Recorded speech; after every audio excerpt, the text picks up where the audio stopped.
శ్రీమన్నారాయణుడు విష్ణుమూర్తి.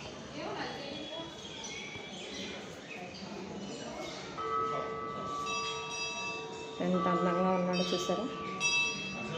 కానీ ఒకటి, విష్ణుమూర్తి మటుకు లక్ష్మీదేవిని కాళ్ళ దగ్గర ఎందుకు కూర్చోబెట్టుకున్నావు నాకు అప్పటి వరకు అర్థం కాలేదు. అందరి దేవుళ్ళు గుండెల మీద పెట్టుకుంటే ఈయన మటుకు కాళ్ళకాడ పెట్టుకున్నాడు. ఎందుకంటే ఈవిడి దగ్గర బోల్ డబ్బు ఉంటుంది, ఈవిడ కాళ్ళకాడ ఎందుకుందో తెలియదు నాకు. విష్ణుమూర్తి, లక్ష్మీదేవి.